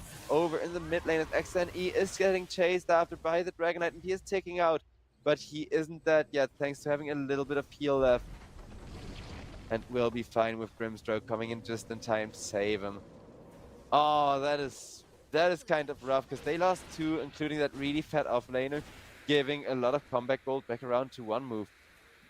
But they didn't get the kill on the mid lane that they kind of wanted out of that. They kind of were planning to trade here. As over on top lane with the first Grimstroke ultimate of the game, Mirana just gets instantly removed. As Shad's still very much okay here. He may even be able to turn onto the Lifestealer, but thanks to the Grimstroke, instead takes a lot of damage to the face. Grimstroke pinned by the Hoodwink, and Weaver trying to secure himself the kill, but with Rain Prince coming in and ulting, he needs to be very careful himself. Aww, ballsy play, but not enough. I think they saw that he had that Lotus. They were prepared for him to press the Lotus there to get a little bit of extra health and mana. I gotta respect the Weaver's ballsy plays though, because both the Lifestealer and the Grimstroke were in Gemini attack there, so he just needed to get one like double right click off and they would have done that. Whereas Pablo got level 7 on that insanely fat Hoodwink, as the gold is ever so close again. And Dragon Knight will have his Blink Dagger in just a slight moment. As far as the win rate goes, it is still very much a back and forth. And I do hope this one is gonna be another, like, you know, really long and exciting game like the ones we had yesterday. Well, they weren't that exciting for 80% of the time, of course. We were just waiting for the team fight, but then every time those team fights came out, it was totally worth the wait.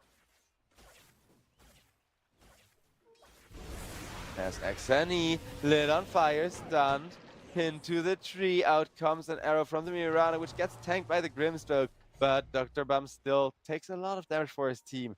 Will this be his first competitive Grimstroke loss, or is he going to continue this winning streak?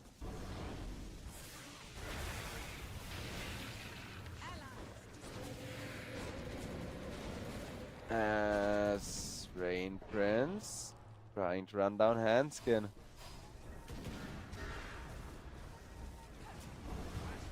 As Gyrocopter lit on fire and killed off. Middle tower has fallen.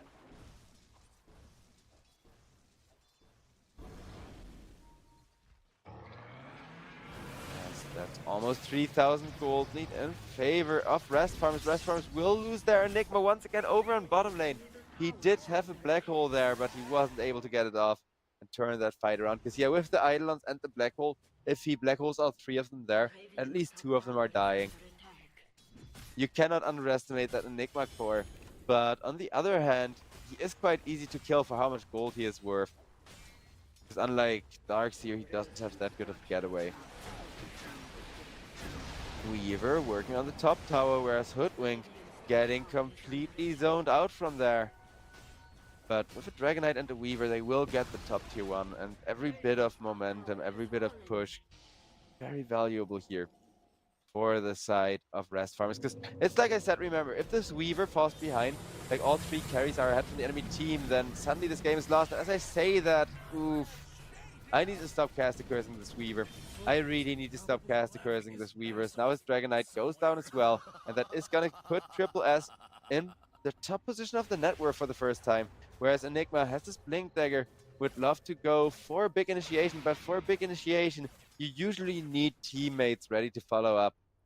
So maybe when everybody responds, Rest Farmers can go for a bit of a smoke with their Enigma, who's going for the Aghanim Shard now, which is very helpful against the Razor ultimate, of course. Kind of tanking those extra shots for shots of armor reducing lightning for you. Middle tower is under attack. And well, Razor, he's having the time of his life actually. 2, 1, and 3 already. Looking for a Saint and Yasha though, instead of a Mantistel. So I guess he thinks he doesn't need to split push. He doesn't need to farm this game with this huge kill lead for the side of 1 move already. Shad is being bullied completely out of the lane, whereas the Lifestealer comes in and takes his tower. So down he goes once again. Oof, that's rough. With the Grimstroke silence and the Gyrocopter follow-up stun, nothing you can do to escape as everybody on the side of Rest Farmers tries to escape over on bottom lane, at least with a Mirana ultimate. But that is a huge ultimate pressed for just a safe getaway, I guess. And we got another fun fact from our sponsor Cyberscore here, as the best hero on this year's pro scene for Hanskin is Mirana as well. So it's both Dr. Bum and Hanskin actually playing their best heroes here for the side of 1 move. As 1 move, they are really trying it their all to stay in this tournament. As remember, ladies and gentlemen, this is the lower bracket, so whoever loses will be getting eliminated.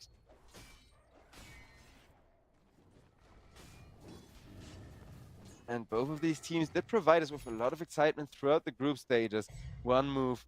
They're definitely feeling confident in their Lifestealer carry right now, who is finally able to farm and sitting on top of net worth like he wants to. Because yeah, now that Weaver's behind, now that means Lifestealer can basically kill him until Weaver gets a lot of damage going.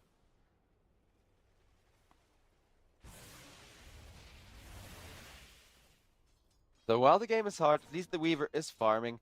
He is just being played as a 4 Protect 1 core for the time being. As I'm not sure if that's gonna pay off, but there's probably something big he's farming for, after which he's gonna join these fights. As yeah, fighting is what they need to do, but they may just barely have enough damage for the Razor. And now, can they get out? Atlantic will not. Dragon Knight has to run for his life as Enigma comes in, wants to go for counter initiation, but Grimstroke instantly says nope. Down he goes with the double edge, as that took Centaur a little bit lower than he was expecting. So Shad will kill him off, as Hanskin still makes his way out of there. And we're still at a very 50-50 game state. Whereas Weaver, he loves joining the fight, but he's getting silenced up once again.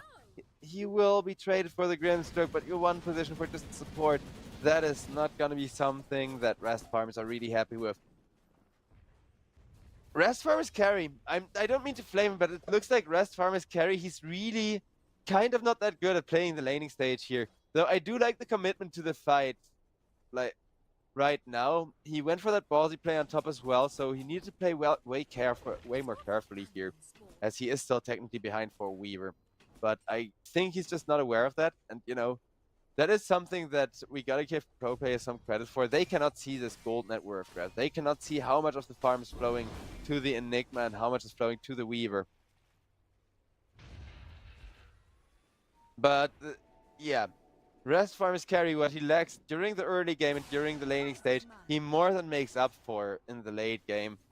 It is, you know, one of the few guys that remains super calm under pressure in the harder stages of the game. As out comes a nice sharpshooter onto the Gyrocopter, but Gyrocopter, guess what? He was still saving for particularly this scenario.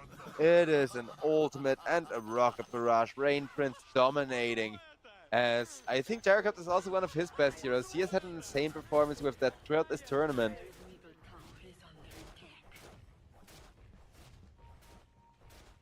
attack. As looking at the gold, Is under attack. Radiant structures it's starting to become kind of one-sided here, though. That's mostly because Lifestealer now got his Radiance online, and he's got his crucial farming item already, which makes it just so hard for Weaver to catch up. Enigma, meanwhile, is farming some stacks, is trying to get extremely fat, as I think he realizes without a BKB, he will get silenced every time he starts the Black Hole by the Grimstroke instantly, or stunned up, or both. And Enigma is actually second in net worth too. That hero just farms insanely fast with his Eidolon army. Though, you know who else farms insanely fast? This Centaur Warrunner and Dragon Knight. Dragon Knight gets himself a big stack, and Centaur Warrunner, what he's been doing, well, we haven't really been talking about him whenever he wasn't fighting. Triple S has been getting a lot of small stacks, and now he's getting a big kill on the Mirana to boast. Because all of those small little stacks that aren't really the worth it takes to, the time it takes to farm, they just had Centaur double edge one or two of those, which is some really nice extra cash going his way. As Pablo Radiant's bottom tower is under attack. running, counter stun from the Enigma.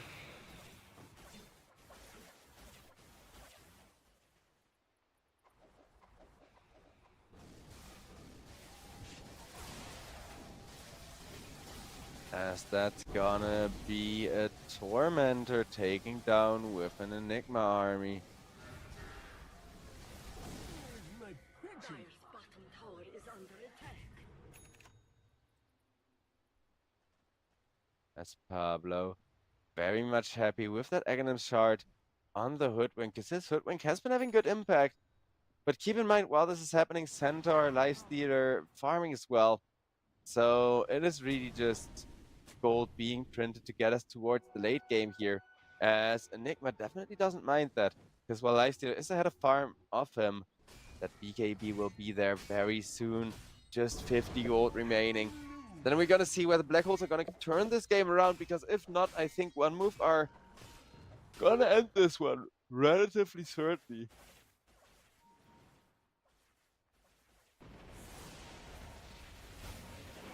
The Black Holes and Weaver making a comeback are really the deciding factors here for the side of Rest Farm so far, as Hanskin gets chased by a missile stunned under the tower. One stun comes in, two stuns come in, and a dust to boast.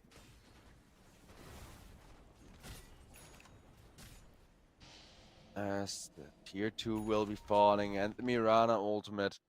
It's not really enabling anything here from Rest Farmers. That's the worst part. I get that Mirana wanted to press that big ultimate, because there's at least a tiny chance you get away.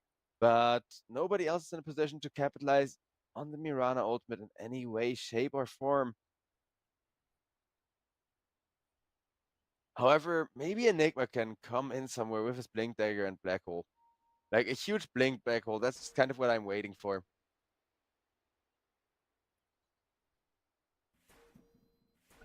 As the ready is being called, and it looks to be just a short pause. While the tier 2 is continuing to burn down to that Dragon Scale. And bam. Nasphere very happy with that one. As out comes the Stampede, looking for a bit of bonus kill over on bottom. It is a Hoodwink, and you should never follow a scroll into the tree lines. As Pablo, will he get away with that? Ooh, ballsy one, but yes. Hoodwink will be able to escape as Gyrocopter killed off by Atlantic. 1k lead slowly fading away from One Move's hands. As that Black Hole still hadn't been used, and Enigma got the full combo at the ready, saving that for some of these bigger kills. Cause let's be real here, Black Hole is only as good as the hero damage you can deal into it is. XNE does show himself, so he needs to be quite careful there. Also, somebody in chat is asking whether Razor is allowed to be that tanky. Yes, I'm afraid so. The hero is absolutely busted, and people are using his tankiness to kind of, build a huge health pool to go alongside that high amount of armor he gets from his agility.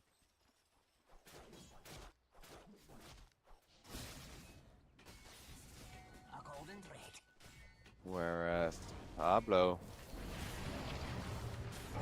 having a good time himself, but Mirana with the Centaur War Runner ultimate will be taken down. Weaver still on the pursuit for more kills, and Chad will get one of them because he put them in front of the choice of stand still and hit the thing and die to the Weaver, or don't hit the swarm and die to the swarm. As XNE is coming in, trying to turn that around. Dragon Knight blinks exactly on the one hero he doesn't want to be hit by. In comes the Enigma, and Enigma just with the Midnight Fuels already threatening XNE out of position, as when they really want him, they will just commit the Black Hole, but that was not nearly good enough of a Black Hole from Xibis. Has Triple S with the BKB, jumps forward, gets infested by the Lifestealer. But while the Black Hole may or may not have been good enough, depending on who you ask, the trade is not all that bad, as the disinitiation was really good, and nice disengage there. Make sure to get everybody away on the side of Rest Farmers, as Rest Farmers now they can go back to their signature playstyle until the Black Hole is ready, resting and farming. But I do think every time that Black Hole is on cooldown, using it like that, it's quintessential, because both the Razor and the Lifesteal are starting to snowball. And the Black Hole is a pretty easy way to guaranteed kill them, even if it's just a one-man Black Hole like that last one, which almost wasn't big enough. Like, Triple S was so scary with the return. But as the game goes on, Weaver's only getting more fat. And Chad, after that Gleipnir, he's now looking to get himself some actually decent damage. But Chad, he did get a bit greedy, but has a Hoodwink with him, so he will be just fine.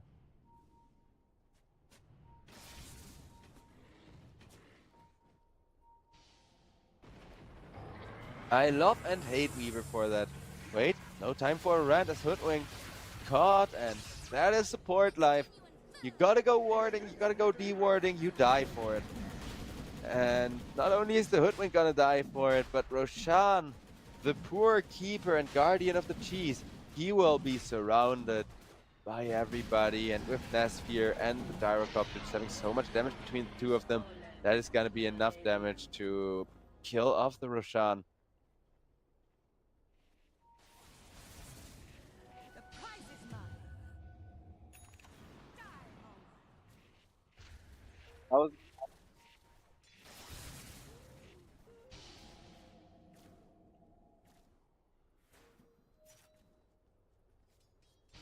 As Chad, he also wants to get himself a Daedalus here. Radiant's bottom tower is under Just attack. have that little bit of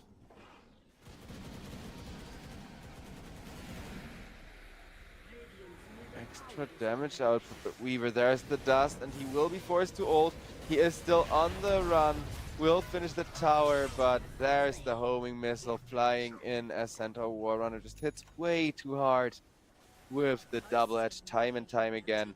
BKB now being delayed by the Weaver, which is huge, because Razor already got his, Centaur got his, and Lifestealer got one build in, and 4 more minutes of Aegis time left. Dragon Knight himself is looking quite fat. I do like how he went for a Manta Style, because that Manta Style is pretty much a guarantee that the game keeps going for a couple more minutes, that you got basically just 10 minutes of chill time for yourself, which you very much need here for both the Dragon Knight and the Weaver to come online. As I know, Dragon Knight is second in net worth to only the Lifestealer, but it is a Dragon Knight against the Lifestealer, and you saw what happened last fight, where Dragon Knight blinked up the high ground hoping to find some supports, and the only one he found was a Lifestealer, who just tore him a new one. So Lifestealer against the Dragon Knight means Dragon Knight needs a lot more gold to stay alive, or a lot more sustain in that sense, you know?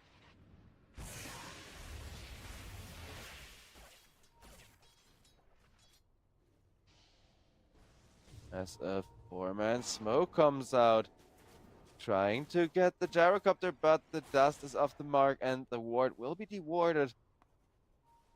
No Mirana ultimate used for that either, so a smoke to get rid of some vision is definitely an excellent deal for the side of Rest Farms right now.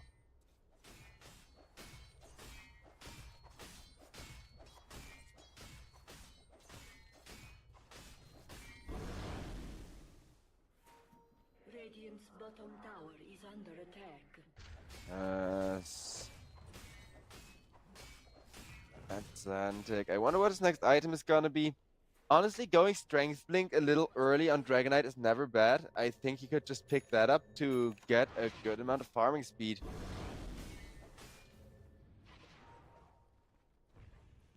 But let's see. Atlantic still not going for anything big after that Aghanim Scepter yet.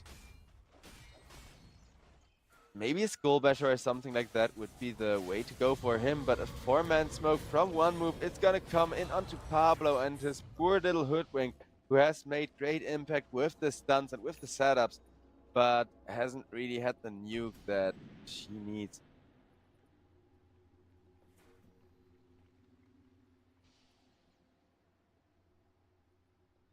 As well.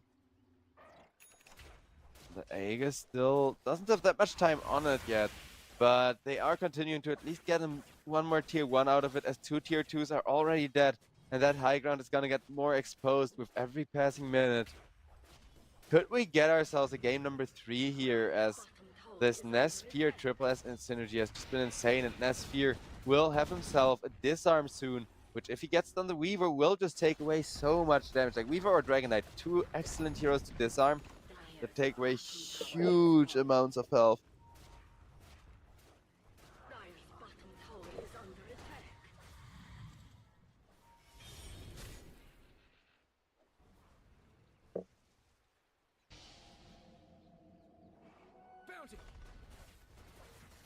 As there is 2,000 gold lead now by the side of one move, the Aegis will expire in just 30. But Razor and Lifestealer, they're already hitting the high ground. They don't care. 30 seconds is enough to force TPs back, they say. And yeah, it definitely is, as Hoodwink has to come on in to defend the tier 3. And now Atlantic also on the way to his team. But guess what? Everybody on the side of one move already invisible and trying to look for some other high value initiation. As the smokes are gonna break, and Mirana ultimate will immediately fly out, and they are under vision, so instant disengage from the side of Rest Farmers. Well played, as now with that Mirana ultimate they are able to turn around on the Centaur War Runner, even with a Lifestealer in him. Centaur War Runner is not gonna tank through that much damage, as Razor, speaking of damage, will try to steal some, but actually will be running away for the black hole. Once again, a 1-man black hole, and this time around, Enigma is gonna be punished for only having hit 1 with the gyrocopter, having the damage to bring him down, but there is that huge Lifestealer jumping into the Hoodwink already, and look at that damage he's doing to Pablo. Pablo just ticking down. As Lifestealer now running at the Dragon Knight, but Grimstroke is dying before that as Weaver just has too much damage output and is gonna kill off those supports as only the Lifestealer able to get himself away with that rage. But Rest Farmers, maybe they can bring this back, because now the Weaver has the damage and they did have to buy a Hoodwink to buy back a Hoodwink for that.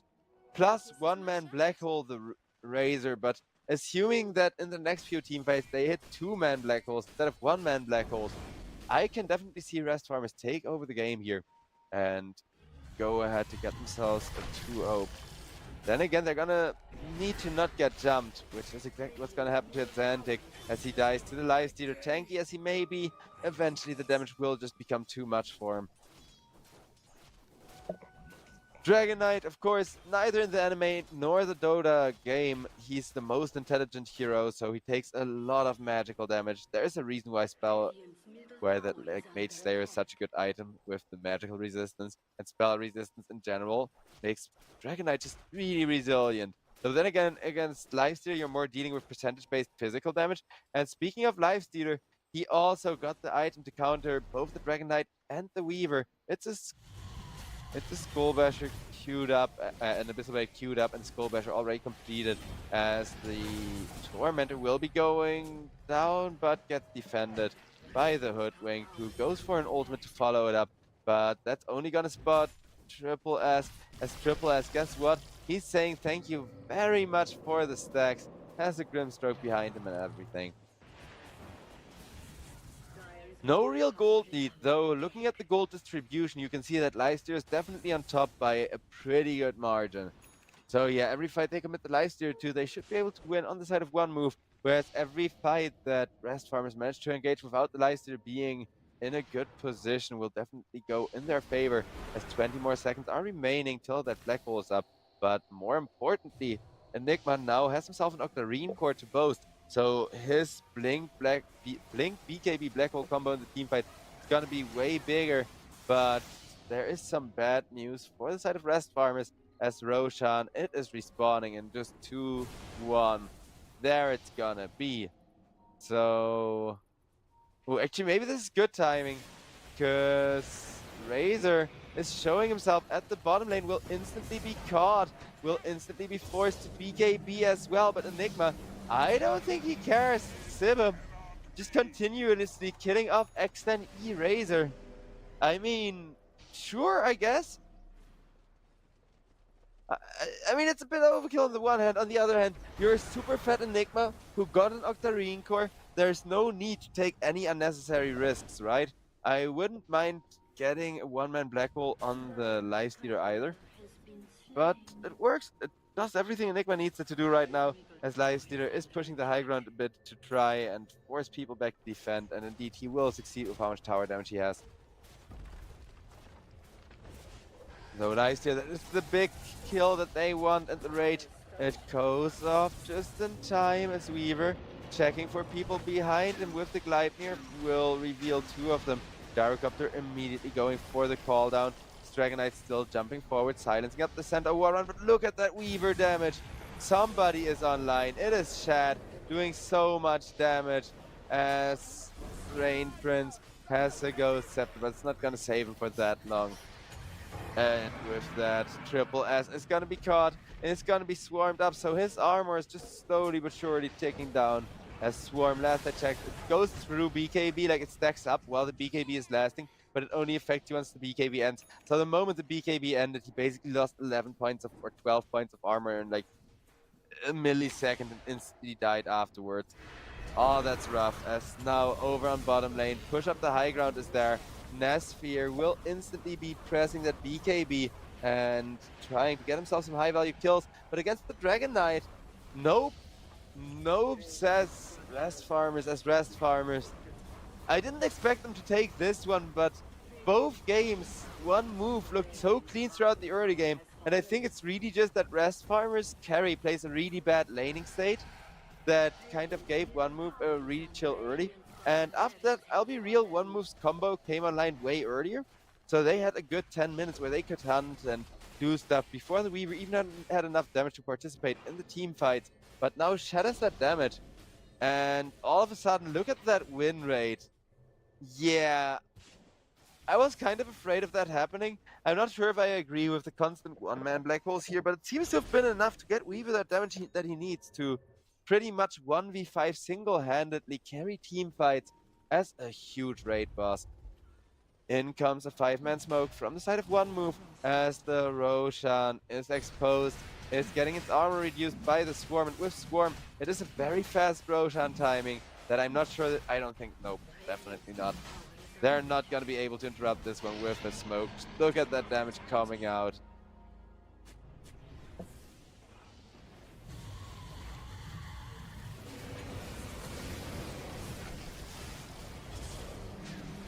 As Enigma, this time around, he gets the 2-man Black Hole Xibber.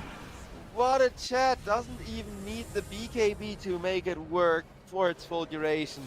Though it wasn't enough to get any kill going for the side of Rest Farmers just yet. They will finally punish the Razor for being low health. They were trying to kill off the Razor way earlier there to prevent him from doing so much work, but look at the perfect arrow onto the gyrocopter. Chad, locked in place, dies for that with a lifestealer inside of him. What a team fight. Oh, I love how much chaos these playoffs have been, as Hoodwink, running for her life, will be making it out, but we get to see a replay as Chad very happy with that Aegis there. But they decide to still initiate, and look at the Razor. The Razor is the guy with perfect positioning. He immediately gets on top of the Weaver, deals all of Weaver's damage, in comes a follow-up homing missile. And at this point, Weaver just loses the Aegis. But more importantly, XNE, the rest of the team fight, is just a raid boss, having a free Divine Refuge stole from the Weaver pretty much. Uses that to right-click down the Dragon Knight. Finally does die, just as that damage was about to expire. But it does leave Shad in such a bad position.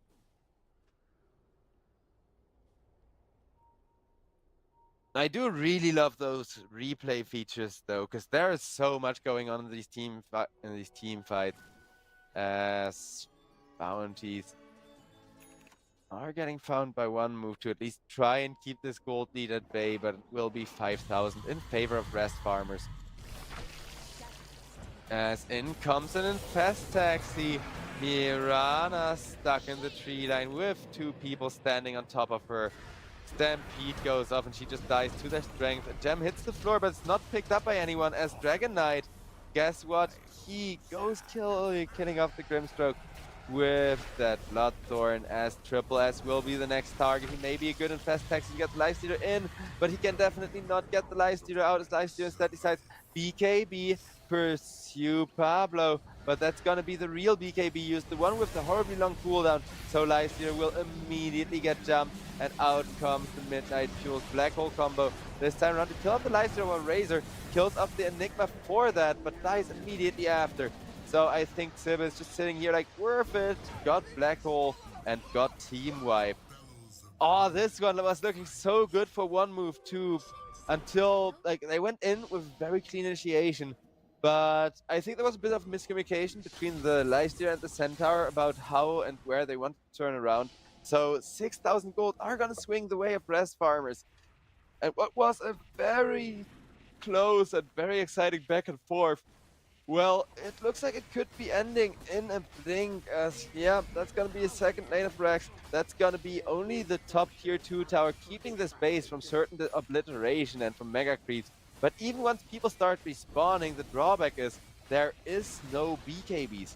It is just so game ruining to have no BKB on Lifestealer, Centaur and Razor Crest at the same time, when really they came so close to winning the fight with them in the last engagement, despite losing that. They still took down a support and Xibber and forced a Black Hole usage from the side of Rest Farmers. But guess what? Rest Farmers in 40 seconds, they're gonna have another Black Hole.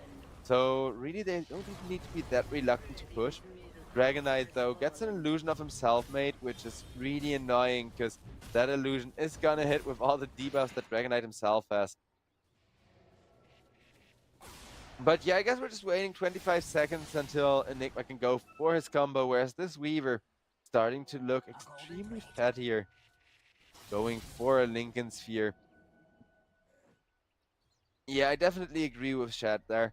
Personally, I usually build the Lincoln Sphere before the BKB, but simply, like, I understand this game there is a little bit more point click, though let's be real here, none of the like single target abilities that Weaver could Lincolns would not be valuable to block. Because now his BKB is down, and while Weaver is having huge amounts of damage and impact, he needs to hope that the Lincoln Sphere actually protects him from the right spell, if you know what I mean. Like, if you get a silence removed from you, sure, that can be valuable, but if you then get all your damage stolen away by the Razor, like in the last fight around the Roche Pit, that would be devastating for Weaver. Because there you saw him hit time and time again too, without really being able to make much headway. As once again, 5-man smoke comes up from the straight up rest farmers as rest farmers. They're not pushing the one that lane they need to like end the game. They're not actually going top. That's the most interesting part for me here. They really want to go for that in your face. We're sitting on your high ground already with a smoke type initiation. As that's exactly what Dragon Knight is gonna do, and a nice follow-up catch to deal with the Ghost Scepter, as that Ghost Scepter is gonna amplify the sharpshooter damage. Gyrocopter able to get back in the base, or is he, as Weaver comes in to catch up? Weaver will be stunned up, but guess what? He got a BKB, so Shad just comes back around, gets himself back to life, as it is gonna be the Ancient getting assaulted. No mega creeps needed, I guess. They're saying on the side of Rest Farmers, as Rest Farmers, they do still have a big black hole they can throw. As Razor got himself a Refresher Orb going, is gonna go for that double damage drain, double ult combo, which will definitely be enough to deal with the Dragon Knight, or will it? Thanks to a perfect Black Hole, Xibber once again. Sphere is now gonna heal up a bit by hitting Xibber for that, trying to get revenge as Dr. Bum not able to escape Pablo and the Dragon Knight, who are just gonna go back to hitting the Ancient, but then they see, hey, you know what, this Gyrocopter, he looks kind of cute and killable. Well, yeah, Rain Prince, no matter how much early game impact and how much of a dominating lane stage he has had here, he is very much killable, as the Ancient is gonna go down. And well, it has been a really close 2 games, I will say that much.